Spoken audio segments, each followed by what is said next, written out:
Any final thoughts that you have, Brian, as we're approaching the end of our time? Give us your 1 or 2 points of wisdom for takeaways for the audience. Well, since I used to work for Verizon and I used to actually provide the yearly Verizon security report, I heard a FBI guy say years ago, and it was kind of funny at the time, but the more life goes on, it seems to be a reoccurring thing, which is that he said, I only know 2 people out there. One is the people that have been breached, and the other ones that are going to be breached. And the reason being is because if you're targeted by anybody, they're going to find a way in. I know very, very, very few companies that go through a PIM test and have 100% compliance and complete security. The biggest companies out there, and you name them, Wells Fargo, JP Morgan, whatever, look at how many times they've had to announce that they've gotten breached or that they've gotten hit.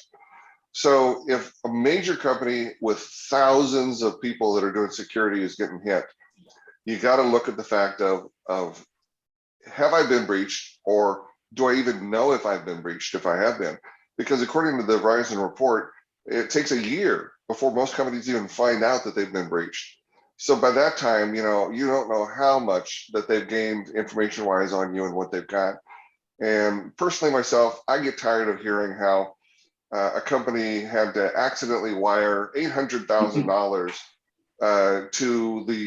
to a company, and then they found out that it wasn't the supplier, or they didn't even have a contract because of cybercrime. So I hate the fact that we're bleeding money out as a country and funding terrorism and bad guys in other countries. So I just kind of hope that people listen, they get on the bandwagon, and they try to help become a little bit more secure now before government regulations start stepping in and forcing us to do it. Yep. And final thoughts, Tyler, and then we'll finish up and get everybody back out to their lunch hour. Yeah, I mean, I think that the thing I would finish with, right, is what are you, what is your framework, right? What are you basing?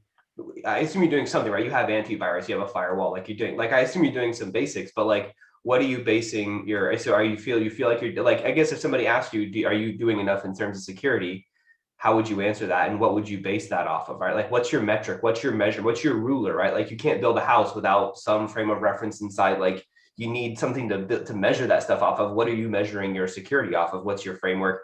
And if you don't have a good answer to that question, I think that's probably time to start thinking about that. Excellent. Thanks, Tyler. You did remind me of when I said companies jump ahead into the technical solution and build an enterprise solution for a medium or small business. And your analogy to building a house reminded me of it's like starting to build the house without actually drawing up the plans first.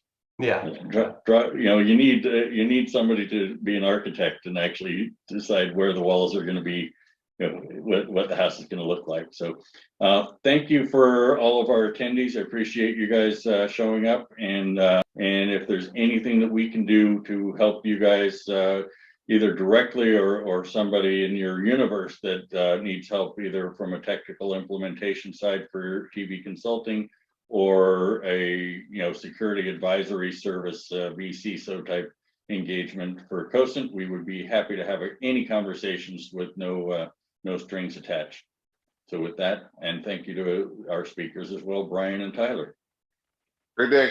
Hey, guys. Great day. Bye-bye.